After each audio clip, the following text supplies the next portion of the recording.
Good morning, everybody. It's October 5th, Tuesday, and I'm back from vacation. Glad to be back with you. Had a great week up at Disney, and Pat and I enjoyed the weather and all that Disney has to offer, but it is good to be back at work.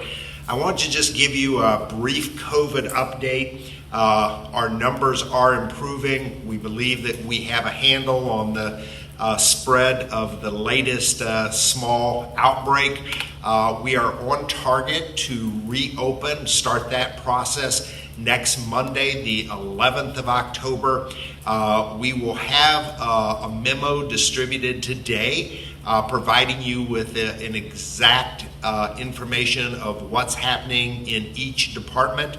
Renee published that last week in my absence. It was very well received, I understand, by the residents, so we're going to be sending that back out today as well. One other thing that I'd like to just bring you up to speed on is we continue to make progress on getting our booster clinic finalized. There is a meeting today, and we hope to come out of there with a date for the clinic. So we will be distributing that information in your in-house mailbox, or call them all sometime Wednesday or Thursday. So that's a brief update. I did want to remind you that today for Tuesday Talk, immediately following this announcement, we're going to have a special update that Sandra Novatko and I are going to provide. Sandra is our HR director, and we're going to be talking about staffing challenges here at Regency Oaks and broader across the community and what's happening with staffing. Thanks very much for tuning in. We'll see you shortly.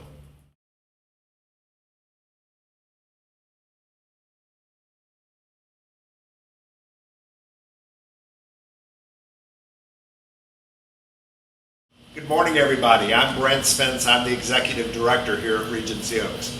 And I'm Sandra Novatko, the Human Resources Director. We wanted to get together today with you and spend a little time talking about some of the staffing challenges that the community is currently encountering. You know, we've always had an approach of dealing directly and honestly with our residents and incorporating you into the problem solving. This is not just an opportunity for Regency Oaks, but it is something that impacts all of us. And so we're going to spend some time talking about the issues, but the majority of our time is going to be spent around talking about the solutions and how we move forward. So let's move on to our presentation. You may have noticed recently that restaurants have reduced their hours or limited capacity. There's additionally a long wait for services and deliveries, and inventories in stores have been reduced. You may have also noticed that Amazon and UPS Postal Service delivery are taking a little bit longer. And your favorite shops have gone out of business. Pier 1, Stein Mart, and Sweet Tomatoes are no longer around. Additionally, delays in assessing your health care, from physician appointments, elective procedures, and lab work, have taken longer. Just recently, we had a director fly out of Tampa whose flight was delayed for 16 hours, only to be canceled due to staffing. Additionally, favorite businesses such as Chick-fil-A and Panera are currently having reduced hours. Each of you probably have a story that is similar to the one that Sandra has shared and the examples that she listed. A labor shortage is when the quantity demanded is greater than the quantity available at market price. All three of those components are essential in that definition. It's what's available, it's what's needed, and it's at an affordable market price. There basically are three causes of this shortage, and it's one, an increase in demand. There are more people who are looking for associates to operate their business than there are supply. We've seen a decrease in supply. And then the third cause of the shortage is the government intervention. Now we're going to go into a little bit more detail on each of these causes.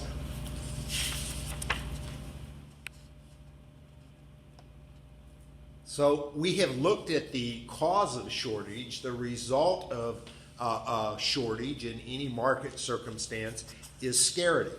And scarcity is simply nothing more than not having sufficient resources to satisfy the needs and forcing individuals and organizations to adapt in order to survive.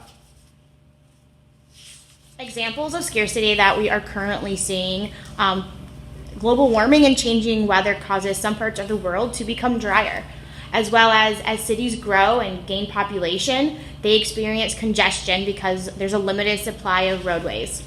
And we all know about seasonal shortages when your grandson wants that new Xbox that he must have, but there's only so many available. And so when we talk about the ability to adapt and change, we would be able to go back and think about how things might be impacted by scarcity. When we think about changing weather, we know, for instance, the United States has rejoined the Paris Accords, and they've prioritized additional dollars and funding to fight global warming. I know I've been in situations where that new Xbox that the grandson wanted is not available, and so they've ended up with a bike. Because you have to be able to still operate your business, get things done, and deal with the opportunities created from scarcity. As we experience scarcity, there is new technology that has been developed. So in regards to the congestion on roadways, there's now Waze as well as Google Maps to help people get around those congested areas. When we think about healthcare and some of the factors that are driving the shortages in our specific industry, here are some of the leading issues that we face. Burnout, our RNs, LPNs, the direct caregivers, our CNAs, many are considering moving to a non-patient care and leaving the profession or retiring altogether. 2020 and 2021 have been challenging years if you are working in the clinical field. You're dealing with COVID every day, and many of the people who have been diagnosed with positive COVID, and it's a heavy load to lift, and so burnout with extra hours and the additional threat to your personal health and safety has really impacted our providers. The pandemic has caused many employees to embrace the benefit of working remotely at home. And so back when this pandemic first hit in 20, we were told that everyone was going to just have to quarantine for 2 weeks, and then everything would be better. And people ended up working from home for months and months, and discovered that, wow, there are some great benefits of working from home, setting your own hours, being in a more relaxed environment, not having direct supervision. And people have said, wow, I sort of like this. Employees are seeking to rebalance their work-life responsibility and want more family time. Work is not the priority for many people that it was a year and a half ago. We've had nearly 750,000 individuals lose their lives here in the United States related to COVID, and people are rethinking what's important to them. And then employees are looking for rapid career growth, for better pay, flexible schedules, a higher level of responsibility, but without having put in the time. They haven't vested in their tenure, their training, or education. They just know that they want a better life, and they want a better career path and more money. LCS is currently requiring all employees to be vaccinated by October 15th. And some of you may be wondering why we did this in the middle of a staffing shortage.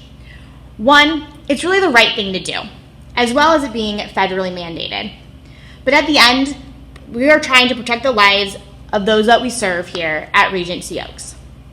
When we rolled out this policy, 201 employees were unvaccinated.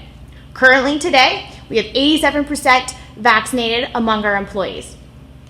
Over the last month and a half, we have separated with 25 employees who were not interested in getting vaccinated.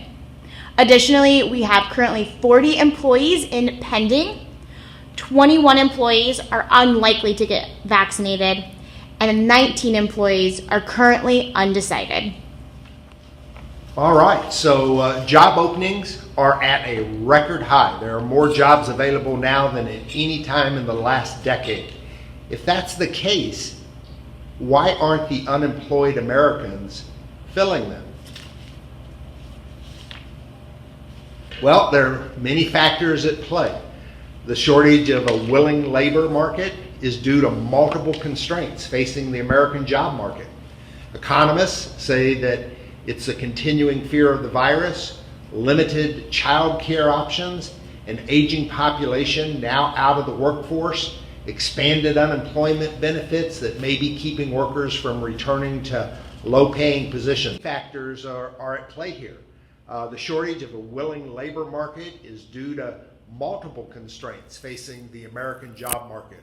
Economists say this includes continuing fears of the virus, limited child care options, an aging population now out of the workforce, and expanded unemployment benefits that may be keeping workers from returning to low-paying positions.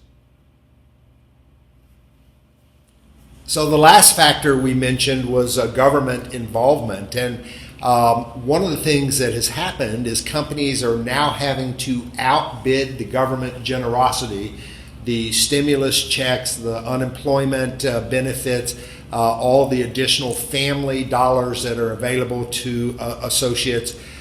We are now having to overcome that in order to get employees to come back to their jobs. Employees are not interested in returning to employment as long as they can get through the government extended benefits that are greater than what the average pay would be. And this graph over here to the right is through May of this year, and you can see that the weekly hours were pretty flat during the latter half of 20 and into 21. And then as people became more comfortable with returning to work and the markets were beginning to open up and the pandemic we thought was behind us, you can see that in January, the average hours worked started to pick up, and things, that was a good time in the economy. People were available, people were coming back to work. Our employment situation was vastly improved. But you can see what happened with the second outbreak of COVID for 2021, which occurred in late April, early May. Those numbers have since dropped back off the chart. We are seeing that employees are still having fear and mistrust. Even with the COVID-19 vaccines available, so recent survey data shows that 3 million people are reluctant to seek work because of fear of still contracting the virus. In addition, during the height of the pandemic, there was widespread layoffs and furloughs during the early months, which left a lot of workers feeling distrustful as well as vulnerable. That lack of trust in employers and the fear of being let go again is what could possibly keep people away from work for as long as possible. So Regency Oaks is really proud of the fact that during the pandemic, we did not lay off a single staff member. We provided continuous employment for anyone who wanted a job throughout the pandemic. And so we participated in the federal stimulus funds, and that allowed us to be able to do that for our associates.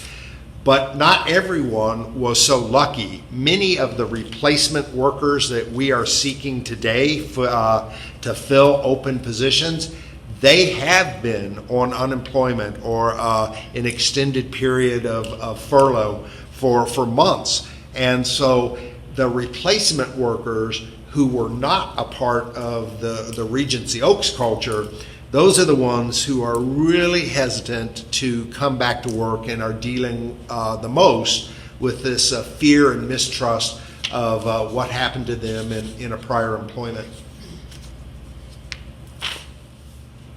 When I talked to Brooke, our in-house recruiter, One of the things that she shared is that she's seeing a lot of reluctance in people who are considering returning to full-time employment.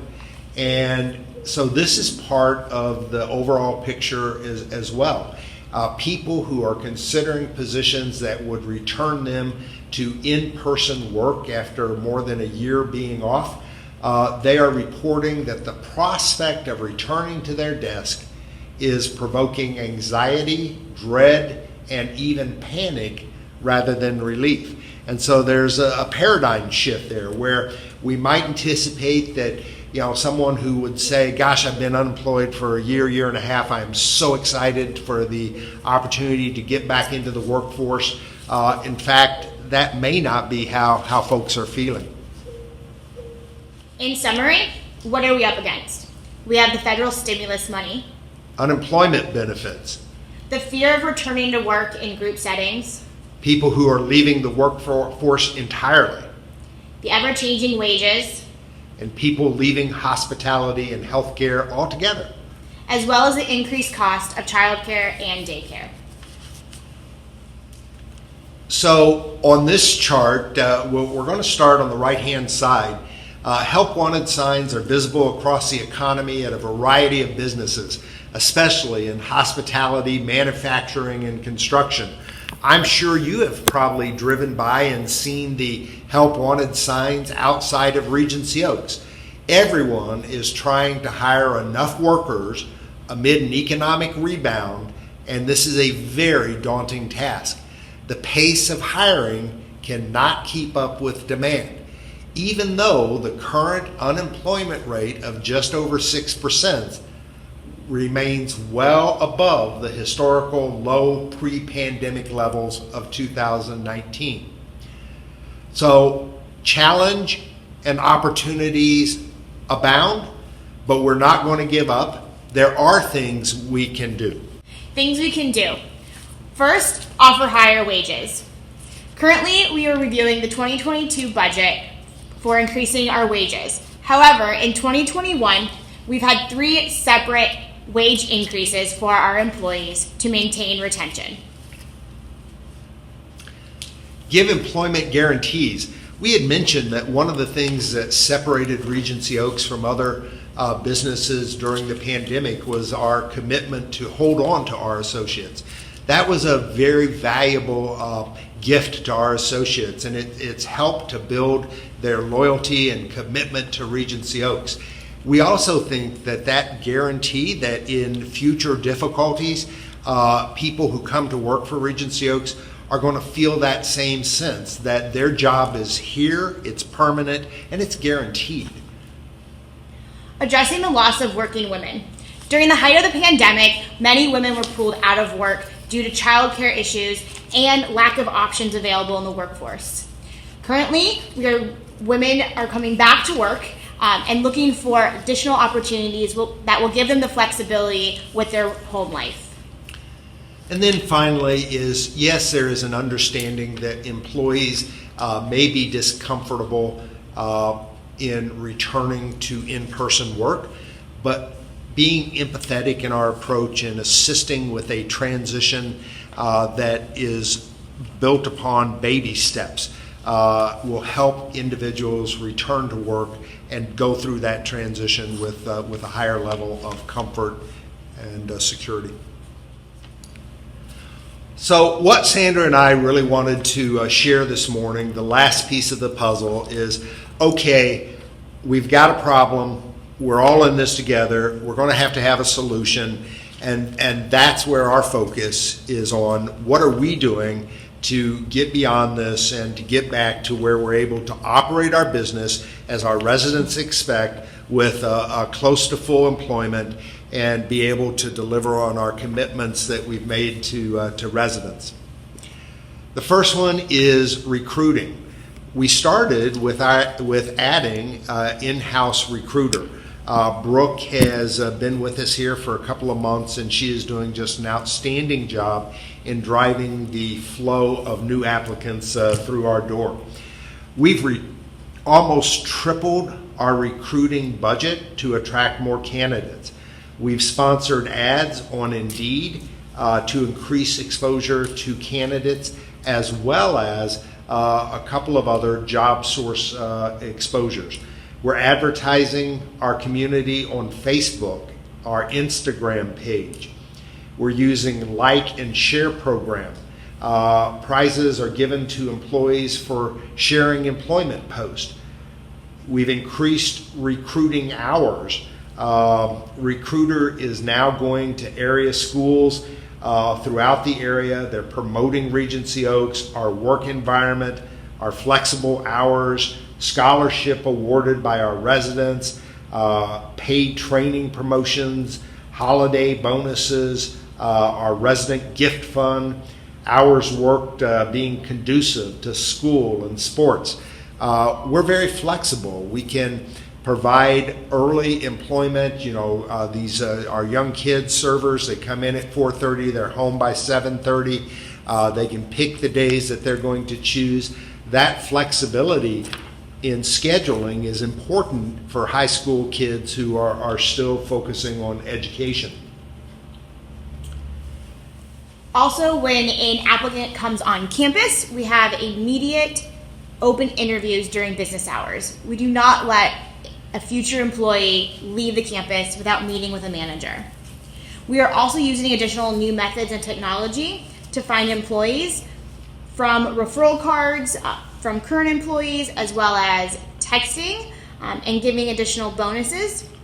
We have job fairs as well as virtual job fairs planned, mailers that are being sent to potential candidates within the area, as well as we are working on an apprenticeship program that is being developed for 2022. Other items include paying for CNA classes and licensing fees, as well as posting job fairs and walk-in interview flyers in local churches and businesses. We are also working on attracting new employees through the sign-on bonus program. Currently, we are offering sign-on bonuses anywhere from $250 to $3,000, and those amounts are paid throughout the first year of the employee's employment. Also, for different shifts, we usually have 7 to 3, 3 to 11, and 11 to 7. Some of those shifts aren't ideal, so we do offer shift differentials, which range from $1 to $3 extra per shift. We also rolled out what's called EI Rewards. You'll recall this is associated with Extraordinary Impressions and our objective for 2021 that we rolled out in conjunction with the resident board. And so EI Rewards is a recognition program that allows associates to earn points that they can then redeem for prizes, and they get it for nominations as Employee of the Month, hot cards, which residents participate with us on, for picking up extra shifts, for having perfect attendance, a lot of different ways to get recognized and earn reward points as you move forward. We also have pay for picking up shifts and coverage bonus. We are a 365 24/7 community, and at times there's shifts that are open. We offer additional bonuses to entice current employees to pick up those shifts. As Sandra mentioned, during 2021, there have been 3 wage increases for our associates, and next year we are planning the same thing. A little bit about our philosophy on wages. Our desire is not to be at the very top of the market, but we also don't want to be in the middle of the market. Our target is to be at about the 75th percentile. We want to be more than competitive, but we don't want to be at the very top of the wage scale. And so in January, we are looking at a wage adjustment, and this is a market wage adjustment. We will go through and study the wages for each position across campus and make sure that we are paying at least at the 75th percentile for associates.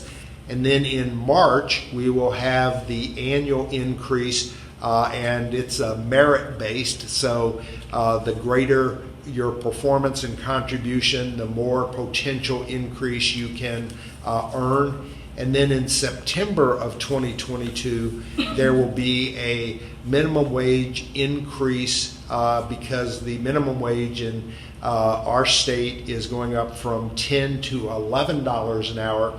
And so anyone not making 11 would go to $11 an hour. And then we include what we call compression. And that's to make sure that every other associate who's above that rate is staying, keeping on pace with the wage increases, so they get a compression increase as well. We are also excited to use new technology. QR codes allow quick access to applicants to reach our career page through our website by taking a photo of it and linking directly. Also, mass texting has also been used for those applicants that are interested in hearing more. One of the things that we're going to really focus on in 2022 is making sure that we're adaptable to the needs of our associates. Used to be you had a standard work schedule. It was Monday through Friday. It was 9 to 5.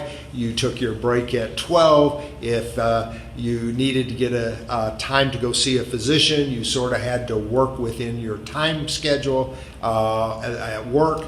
And we've recognized that with all the pressures that we're dealing with, being more flexible and accommodating in our scheduling puts us above our competitors, and it makes working at Regency Oaks more attractive. Also, with Chatbox Recruiting is going to be rolling out in early 2022. This will be a chat box on our RegencyOaksSeniorLiving.com website that allows applicants to ask questions. What are our benefits like? How is it to work here? What is required? Which will gain a quick access for applicants to get their questions answered quickly, and hopefully will result in an application. Regency Oaks for years has used a refer a friend reward, and it's based on the belief that our best associates are friends of our current associates. It's very similar to what we have with our resident referral. In fact, recently a resident caught me and suggested that we open up the rewards program to our residents. Many of you may have grandchildren or individuals that you know who might find it very attractive to work at Regency Oaks. And so look for more on our rewards program available to residents who want to refer someone to Regency Oaks for employment rather than residency. We also hold on-site recruiting at high schools and vocational schools.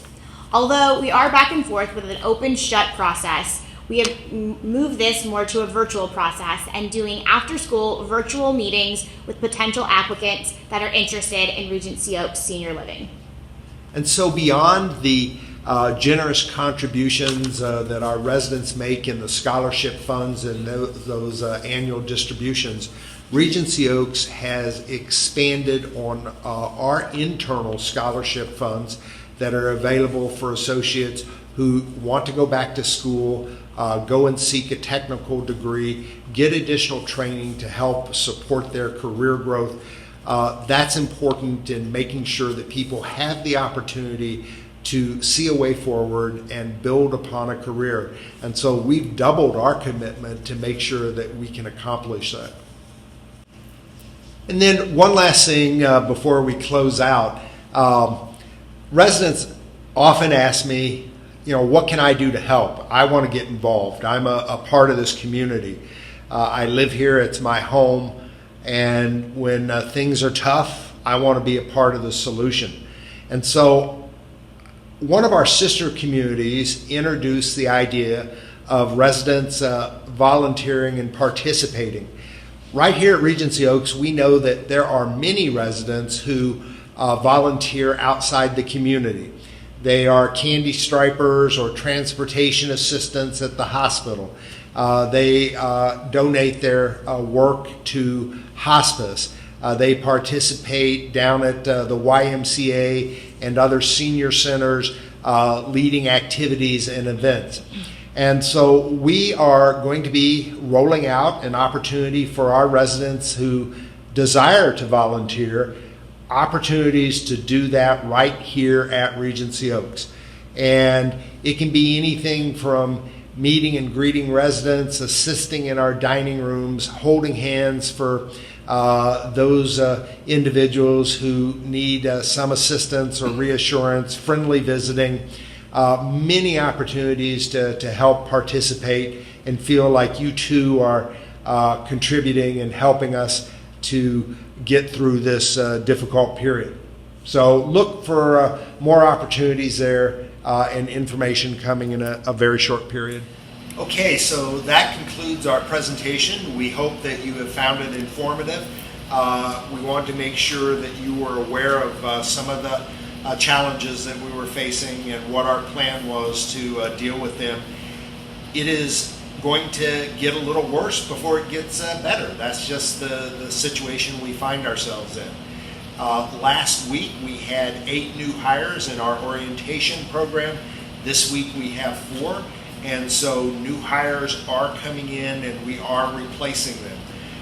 The October 15th deadline is approaching. That's the date where our associates must be vaccinated to continue their employment here at Regency Oaks. We're going to have a fall off there with some additional loss of employees. We're preparing for it. Our staffing is going to be able to meet the immediate needs. There has been reductions in services of which you are aware, but we're going to get through this together. We're going to continue to work this problem every single day. It is our number one priority.